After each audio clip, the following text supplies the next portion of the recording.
Hello and welcome to Sideways.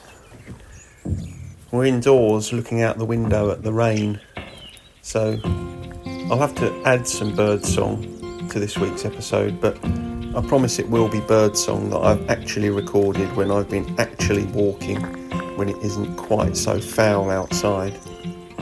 Anyway, this week we're talking about how we can become expert at looking for evidence in support of beliefs we already hold, and the ways that it can be destructive. We also hear about a lady who took her dead hamster on the trip of a lifetime and make a useful addition to our posthumous supergroup. Confirmation bias.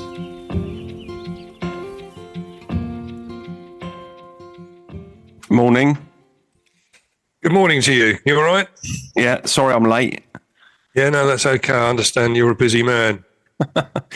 Well, I think I got quite a good excuse because my son turned up. Oh, okay. That's pretty good. I wasn't expecting him. And so it felt a bit rude to say to him, I can't talk to you. I'm going to do the podcast. No, that was a nice surprise as well, I'd imagine. It was a nice surprise. He's back for It's Mothering Sunday, of course. And happy Mother's Day, although this goes out next week. So I hope you had a nice Mothering Sunday to all you lovely mums out there who listen. How about that for a clunky intro? It's very good. Yeah. Anyway, there we are. So anyway, you're right. Anyway, apart from that, and it's raining outside, so you probably got wet walking the doggies this morning. Well, funny enough, it wasn't too bad when I went out. It was. I'd say it was drizzly. Yeah. But it seems to have taken a hold since then. It has, doesn't it? Yeah. We like talking about the weather. Well, it would be remiss of us not to, really. Yeah, it would. Yeah, people would be concerned. We've strayed away. It's not very spring-like, is it, out there? No, it isn't. I'm not happy with that, but it'll turn. Will it? Yeah. When? I don't know when, mate. We've done about that. Was one of our 100 skills you should master was weather forecasting, but I don't think any of us have actually ever got that far. Was weather forecasting one of them? It was, yeah. It was, yeah. Yeah. Okay. Anyway, what do you want to talk about then? Confirmation bias. Oh, okay. Yes. Well, this is one I had on the list for ages, but it was under the title that I'd written down as relying on outliers. Oh. But I had sort of trouble knocking that into any sort of shape until you and I recently had a conversation about it. Yeah. And you advised me that what I was actually talking about was confirmation bias. Oh, well done, me. Oh, well done you, yeah. See, I was barking up the wrong tree on that one because, I mean, when I Googled relying on outliers, well, actually came up with some really complicated highbrow mathematics, which sort of led me down a dead end, and I sort of shelved it. But once you clarified it for me, I was away. So thank you for that, sir. You're welcome. There's just in terms of outliers, there's a very good book called Outliers by Malcolm Gladwell. And is that complicated highbrow mathematics? No, it isn't at all. In fact, it's more psychology, really. So it's more of it's not really about confirmation bias, but it is about human anomaly. Is it right? Okay. Do you think that's a book that we should advise Jez, one of our listeners? Yeah, Jez definitely ought to go out and buy that one. Yeah, he didn't buy the last one you recommended. He didn't buy Man's Search for Meaning? No. Why? Oh, that's sloppy behaviour, I think. It's very poor. Well, he should definitely, but I like all of Malcolm Gladwell's work. So Outliers, I think Outliers might have been the first of Malcolm Gladwell's books that I read, so I can heartily recommend it. Well, thank you, sir. That's it's a public service, isn't it, you're offering there, really? That's the end of this week's book review. It wasn't thorough, but it was okay. What did you think of this book? Well, it's quite good. Yeah. Right, thanks very much. Crack on. Before we start on confirmation bias, though, just a couple of points. I did watch that video that you mentioned last week in this segment of the episode about the lady getting caught in the shop shutter, getting lifted off her feet. It was actually on BBC News, so it became quite high profile. I mean, it was funny, I suppose, in some ways. Well, it's funny because she didn't get hurt. I mean, it was. I thought it was quite funny the fact that it was obviously sort of pivoted. The belt or whatever she was caught on was pivoted just below her waist because it tipped her right upside down, didn't it? and pulled her up into the air. But did you notice, I mentioned it in the last week, that she still held on to her shopping trolley? She did. I don't know if that was the fear of theft or that she thought, I need something soft to land on if this suddenly lets go. I don't know what's going through your mind at that time. I don't expect it was that rational. No. I wouldn't want to be hoisted upside down by a shop. What would you call those things? Well, shutters, electronic shutters. Yeah, shutters. I was going to say awning, but of course it isn't an awning. No. You'd need to be very tall to be caught off an uprising awning, wouldn't you? You would. Paul probably would have done. Yeah, I've caught my eye on them before in farmers' markets. That's any good to you? They're always just low enough for me to catch. Yeah, I can imagine that. Yeah.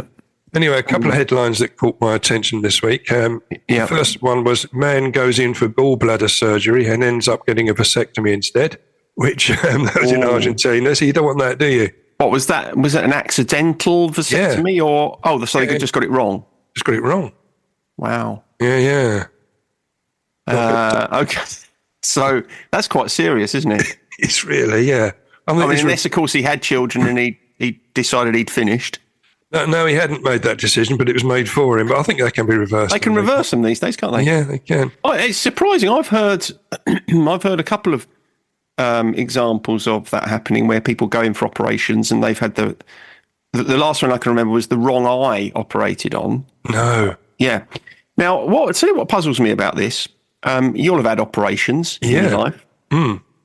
I had an eye operation a few years ago, and they get a big marker pen, don't they? They do, yeah. They draw a big arrow. Yeah. To the bit of your body that's going to be operated on. Yeah. So I wonder what went wrong there, because they ask you. It's not like they do it when you're out. No, quite. They ask you. They check. Is it your right eye? And you say yes, and they draw a big indelible ink arrow on there that you have to keep on your face for the next 3 weeks. And so I don't know how those mistakes can occur. They're very rare, aren't they? We're relying on an outlier there to say that that's the norm. So I'm employing some confirmation bias, assuming that's what happens all the time. Absolutely right. So that's a perfect example. Yeah. The second headline was woman takes dead hamster on tour of Europe because he loved travelling. Now, just a bit of context on that. Apparently during COVID, she'd made models of cities for Spud, that was the name of the hamster. Yeah. To play in, which he apparently loved. No, right. I don't know how, yeah. And so she didn't actually take, when I read it further, the headline was, it was a little bit misleading because she just took the ashes in a little vial around her neck. Yeah, right. I expect a hamster would go down quite small amount, wouldn't it? Yes. You'd be able to keep it in something quite small. Bit of an excuse for a holiday. It sounded like it, doesn't it? It does. She probably didn't even take Spud, did she? No, probably didn't even have a hamster. But I thought it was. I thought it's quite a nice headline.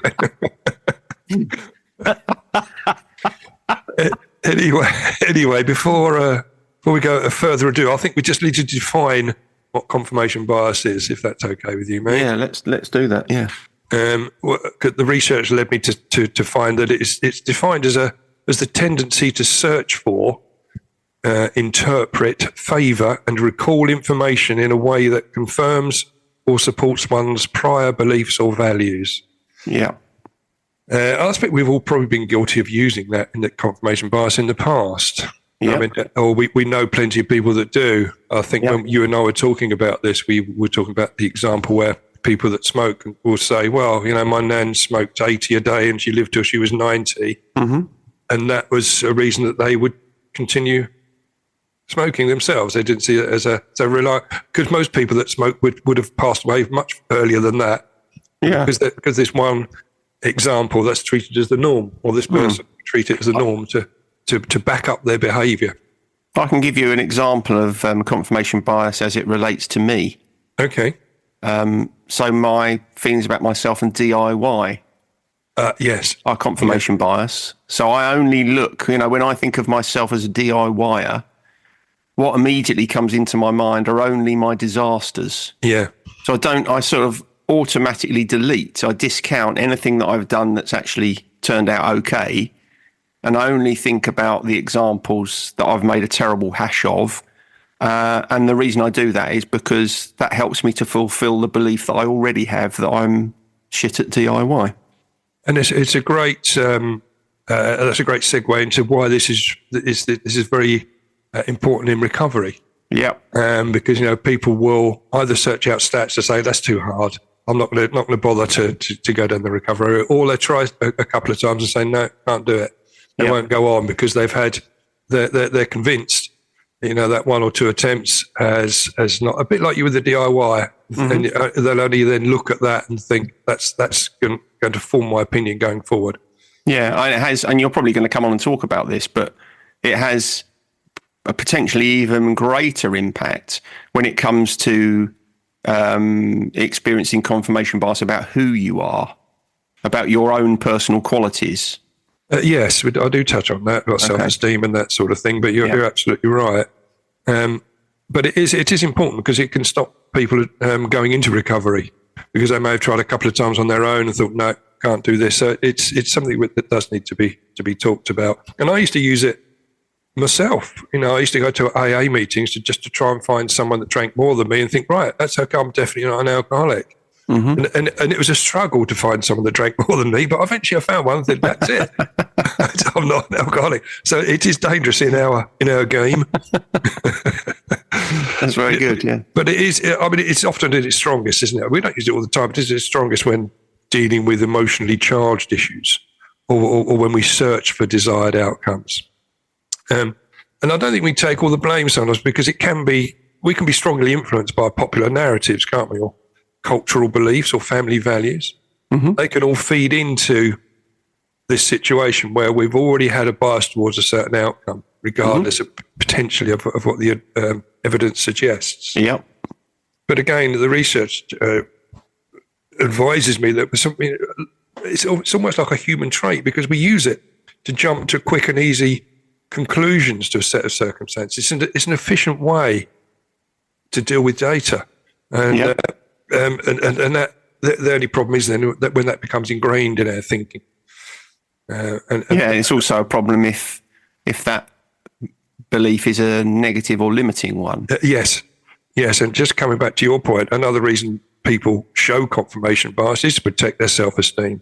People like to feel good about themselves, and discovering that their belief is that they value highly or incorrect, that can make them feel bad about themselves, can't it? So therefore people will seek information to support their existing beliefs. And I think when I was writing these notes, it suddenly popped into my mind people that flat earthers. I don't think there's any way of dressing that one up, really. I don't know if there's a PC way of saying it, whether we even need to be PC about that. But I don't think you do you really? No, but I've watched videos on it, and people will go through all sorts of mental gymnastics to try and to this belief that they hold, and they do believe it. I mean, in spite of this vast evidence to suggest that we do live on a globe, there are still people, and a growing number, which is also a bit of a concern, people that believe that it's flat. But that's it. In order to engage in cognitive bias, you have to be good at ignoring the evidence to the contrary of the belief that you hold. Yeah, but going back, if both of your parents were flat earthers, you're probably going to end up with that, got a bit of bias towards it, aren't you? Well, it'd be easier. It'd be easier, yeah. Yeah. Another closely related motive is wanting to be correct. I mean, people want to feel that they are sort of intelligent, I suppose, but if information suggests they are wrong, or they made a poor decision, to themselves, again, leading into self-esteem, they feel like they lack a bit of intelligence. And thus confirmation bias will encourage them to disregard the information, a bit like the flat earth situation. Yeah, I've often pointed out to people that I've been working with, that it seems counterintuitive, but as humans, we just want to be right. Yeah. So even if we hold an opinion that is very negative about ourselves, even if we think we're terrible, we'd rather be right about it than realise, oh, actually, perhaps I'm wrong about that. Perhaps I need to have a kind of, there's comfort in feeling you're right about something, comfort in feeling that the belief that you've developed is an accurate one. So if you've developed that belief by searching for the only bits of evidence that you feel you can find to support it and ignoring everything else, then you'll still defend it. Yeah. until it gets to the point where you've found some other reason or some other justification for challenging it. I think you're right, and especially if that belief feeds into our identity. And we've talked about identity in the past. We've done an episode on the search for an identity. But if you find a belief that fits you and you embrace it fully, and then it becomes a massive part of you, very difficult to use any sort of argument to take someone away from that. I mean, it must be quite important in your work, because I know we've spoken in the past about you don't really like to work with people you know or have got previous knowledge on, because you end up with preconceived ideas, which again is a form of confirmation bias. Yeah, I mean, yeah, absolutely right. It's ethically not right to work with people that you know. Yeah. Because for exactly that reason, it's like you've already got beliefs about this person, and that's it's terribly unhelpful in therapy. Yeah. So you have to turn those people away, I assume, or to advise them to seek help, or refer them on. Yeah. So during the research, I did come across something called the halo effect as well, which I hadn't really come across before. But apparently that's a sort of an error in our reasoning, in which we form an impression just based on a single trait of someone or a characteristic, and then we use that to come up with multiple judgments or ratings of unrelated factors to them. Which is, I think we've all done that, haven't we? Yeah, I was thinking of I'm going to share this pizza with Jodie. Okay. Do you remember that? I do remember that. And I think that kind of felt like an example. That sort of. Not that specifically, but an instance where you meet someone and for some reason you just take to them. It's like there's something about them. Yeah. And I suppose it's a bit like sort of the limerence that occurs in the early stages of a relationship, because what you're doing is you're only seeing the good in that person. Yeah. You're determined to be in love with them.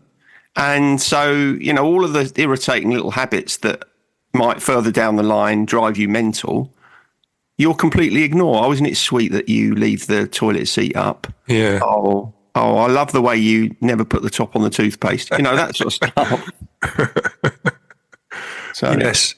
Yeah, I think, yes, I remember someone saying that they thought as a girl, she thought their boyfriend was quite cute the way he was so invested in football. I thought, it's... Really? Which further down the line, it was an absolute irritation. Because it was nice for people to have hobbies, but again, this became a real issue for them. There we are. The halo effect. So that was something new to me. So they're doing this research, and I do come across these new bits and pieces, which I find fascinating. There you go. I learn every week when I'm doing these. So you're broadening your horizons, which is reducing the likelihood of you employing confirmation bias. Exactly, yeah. It all feeds in nicely, doesn't it? So I looked up the next part really was how to overcome confirmation bias. Yeah. If it is proving negative or proving problematic, and one of the areas of advice was to focus on falsification bias, so to actively look for evidence that disproves your point of view. Yeah. Quite tough to do, isn't it? Really, if it's ingrained. Well, having an open mind, I think, is a key here, isn't it? I'll tell you one of the good ways of doing it is, so for instance, confirmation bias tends to be playing a big part in imposter syndrome, which people experience a lot at work. Yeah. Because work is a place of measurement. Yeah. And a place of comparison. You're comparing yourself with other people. So I work with quite a lot of people, have done over the years, who kind of feel as if they're not really worthy of their position. And they substantiate that through confirmation bias by looking at all the evidence that proves to them that they're not up to it. So, I don't know, a bad piece of feedback, or I didn't hit that deadline, or whatever it might be. And so, because you naturally will gravitate towards those forms of evidence, one of the good ways of balancing it out is writing it down. So I say to people, at the end of every day, just write down 2 or 3 things that you felt went well. And they don't have to be substantial. They can be, I had a good conversation with a colleague, or someone gave me a nice piece of feedback, or I completed this piece of work that was tricky for me. And what then happens after a time is you start to cognitively engage with all types of evidence rather than just the evidence that proves to you that you're as shit as you think you are. So one of the ways in doing what you're right, it is difficult, but one of the ways in which you can make it easier is to physically write it in a notebook, physically record evidence that disproves the dysfunctional and limiting belief you have about yourself. Yeah, I like that. I'm a big believer in putting something down and writing. It does take some of the mental anguish away as well, doesn't it? It transfers it out of your head onto the paper. Yeah. And, writing things down like the gratitude list, although I'm not coming on to that. That would have been a good segue. I could have left that to the end, but there we go. I'm going to say it again in a minute. You can edit it out to make me look good. You're not going to do that, are you? No, probably not. No. Okay. Very unlikely. So the next point of how to overcome confirmation bias was to get a different perspective. So get out of your echo chamber. Approach someone you know who sees things differently from you and ask them what they are seeing, and be open to their ideas and try to explore them. Mm-hmm. So bringing in an outside source can sometimes help to overcome that confirmation bias, especially if it is ingrained. Yeah, but as you say, it breaks you out of the echo chamber of your own thoughts. It does, yeah. And I think the thing that's difficult about that is having the presence of mind to do so. Yeah. Because when you're engaging in confirmation bias and you believe something about yourself, particularly if it's something negative, sometimes it's then difficult to check with someone else because your expectation will be that they'll tell you, yeah, you are a bit of a shit. Yeah. So it can take a bit of courage, but it is a good way of breaking it because you will find that other people don't see you the way that you see yourself. No, that's right. And that's looking at, so you go to someone you know who would have a different perspective on things. But the other bit of advice was perhaps talk to an outside third party, someone that doesn't know you, who potentially they'll be a little bit more honest about, because we know if we go to someone we know, they again, going back to what you're talking about, taking on someone that you already know into therapy is not a good idea. If you talk to someone that already knows you, they're more likely to feed into your narrative because they want to upset you, etc. So an outside third party could help. Or if you speak to someone that you know, I suppose there's also a chance that you might think they're just being nice to you. Exactly. Which is another bit of confirmation bias, It is. It's like you'll cognitively discount that because you'll be able to find a reason why they're being nice. Yeah, exactly. So that's really about it. But I wanted to sort of, unless there's anything else you wanted to say at this point on confirmation bias, is any points which you think? No, the only thing I was going to say, and I think we probably covered it, is that I do see it a lot in therapy where people where people are engaging in confirmation bias about their own quality. Yeah. No, I'm no good. Okay. Nobody likes me. I mess everything up. I'm no good in relationships. I'm unlovable. So these are things that rather than being about behaviors, they're about who you think you are and your quality as a human being. They can be harder to dislodge because quite often people have held them for a long, long time. And secondly, for obvious reasons, they're incredibly damaging. Yeah. So if you do find yourself sort of thinking very negative things about yourself, it is worth you considering the evidence that you might be ignoring, all the things that you might not be considering, because you've probably become very good at doing that over the years. And you genuinely believe there are no mitigating factors, but there will be.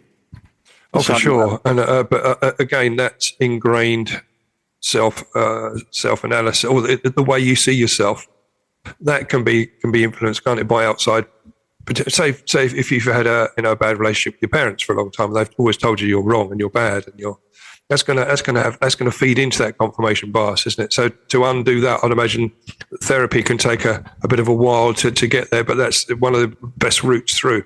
Yeah, therapy can be really useful, but I think the other reason is that I imagine you see it a lot in people who are in recovery, that they will take the evidence of the way they have behaved in the previous years when they've been in active addiction, and they will find it hard to think about positive aspects of themselves, which is also one of the reasons why peer support is so useful.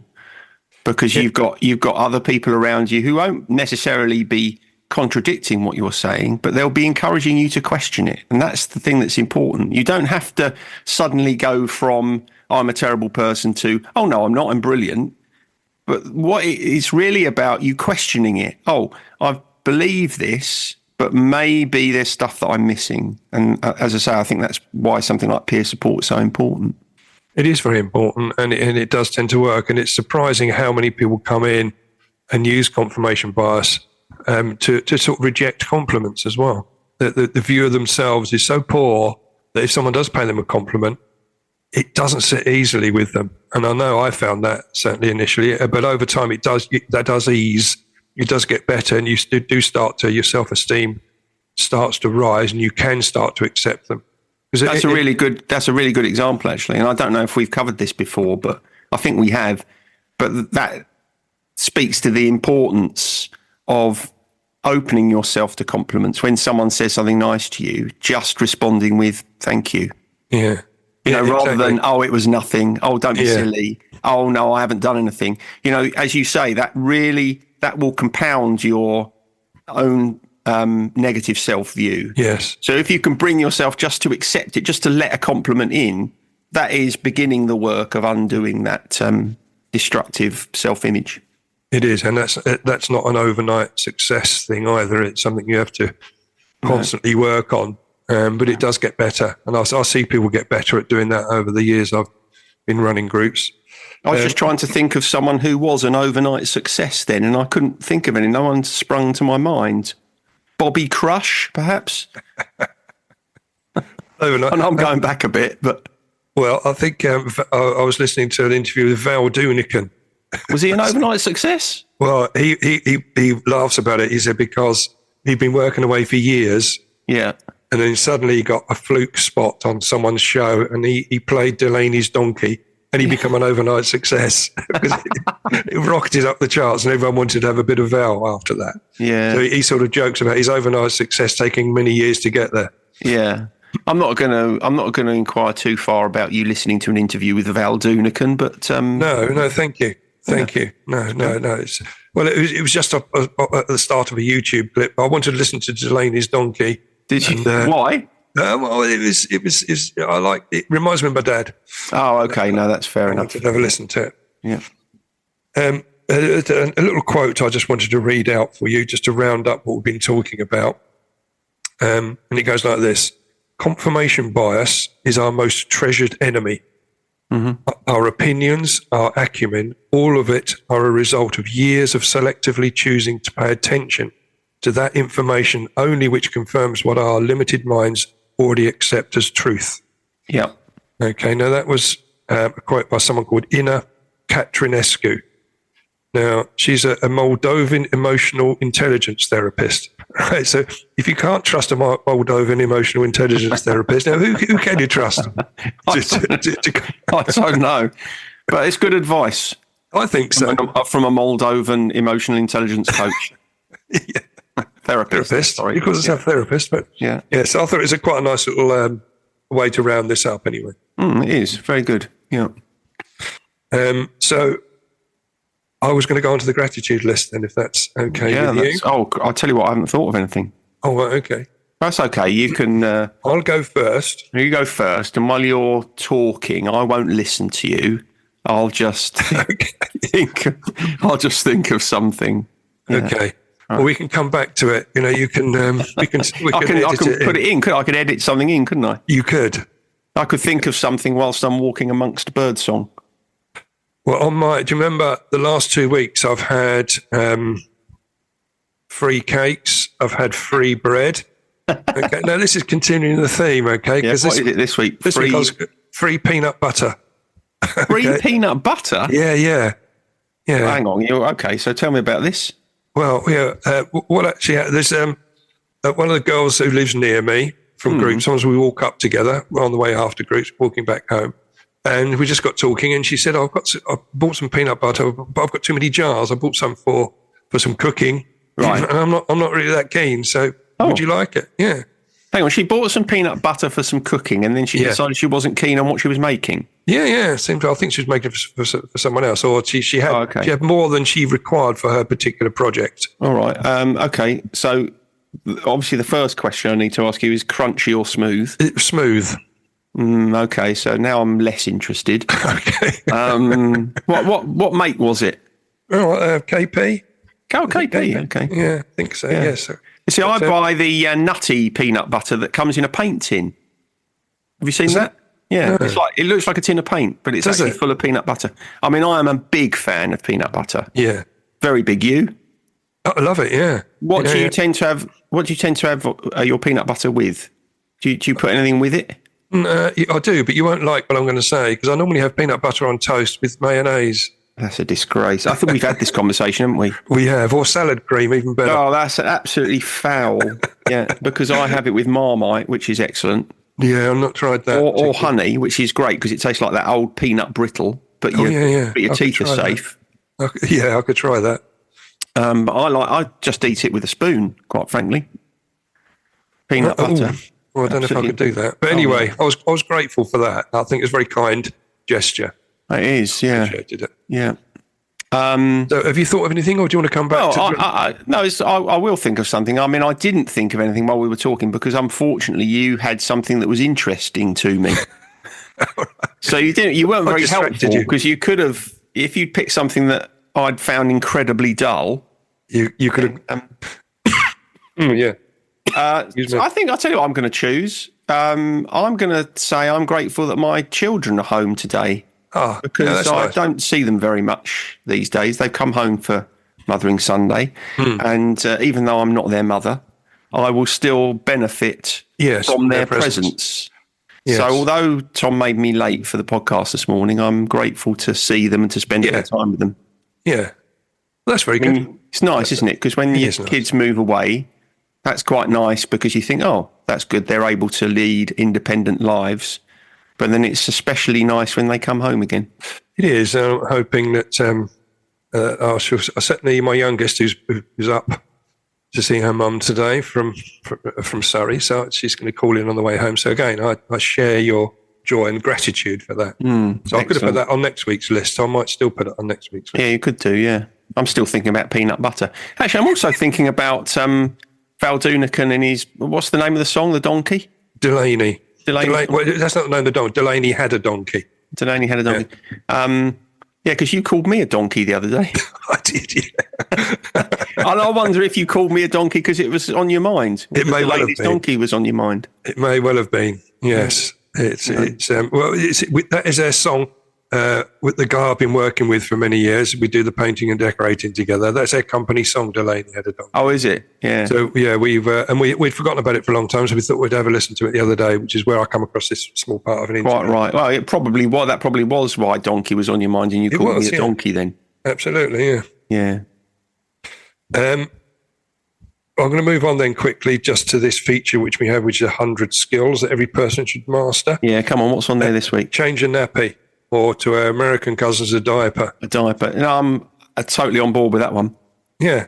Do you know what? When my kids were born, when my son was born, my eldest, my sister and my mother were surprised that I changed nappies. Really? And I found that insulting. Did you? Yeah, they thought. I don't know why they thought. I don't think I really investigated, but they thought that I wouldn't get involved with stuff like that, which I found both surprising and quite disgraceful.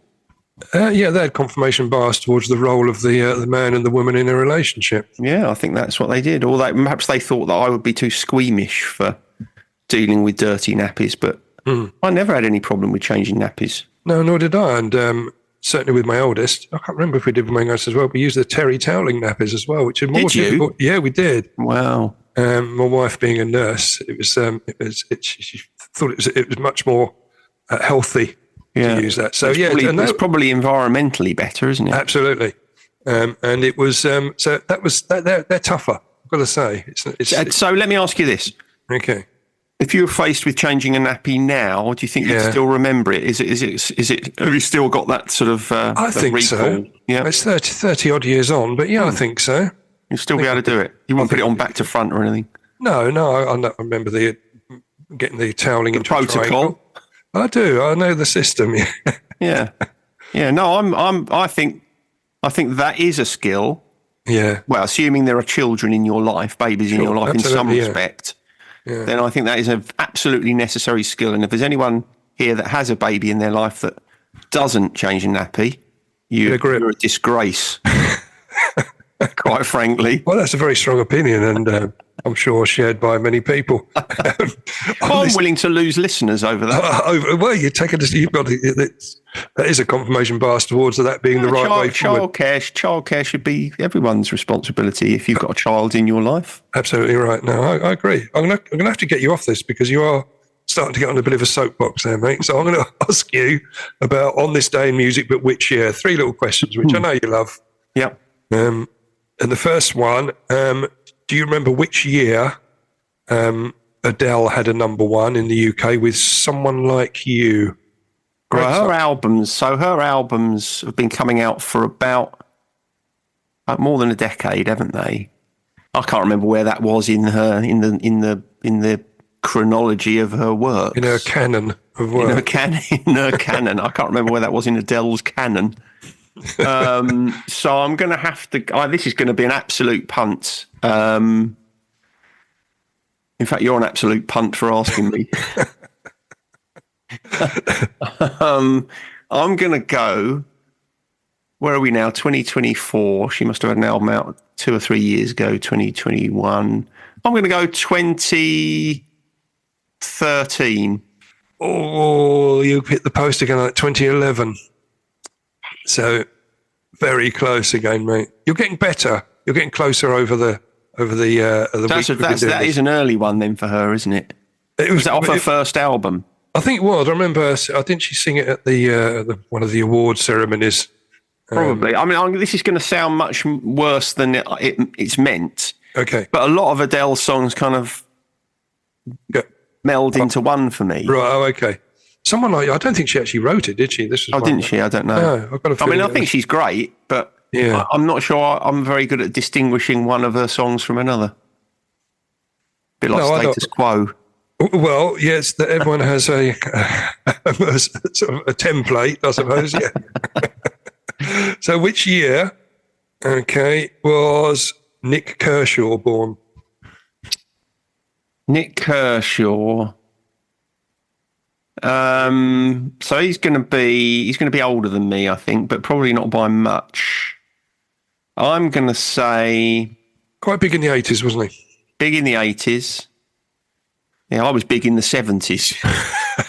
You were physically. Yeah, physically. I'm going to say he was born in 62. 1958. So he's a little bit older than you. Bloody hell. So not bad, though. Not bad, mate. Don't patronise me. Oh, well, okay. Well, I'm going to move on. The person now, I was a little bit influenced as to who I wanted in my dead group here. Oh, it's about time. I hope it's not a bloody vocalist. No, it's not. It's a producer. I thought we needed someone to knock this into shape. Blimey, I hope it's someone strong. Well, who would one of the most famous producers? Is it Mutt Lang? No, he produced the Beatles. Oh, George Martin. George Martin. Now, he died on the 4th of March at the age of 90. Right. But which year was 90. So how old's McCartney now? He must be in his 80s, is he? Must be 80 nearly. George Martin. That must be reasonably recent then, I'd think. I'm going to say 2017. You get a point. It's 2016. Yay! Hey, you've escaped the nil point. So good on you. I kept going till the final whistle, didn't I? Last minute equaliser. I was throwing balls into the mixer. Yes.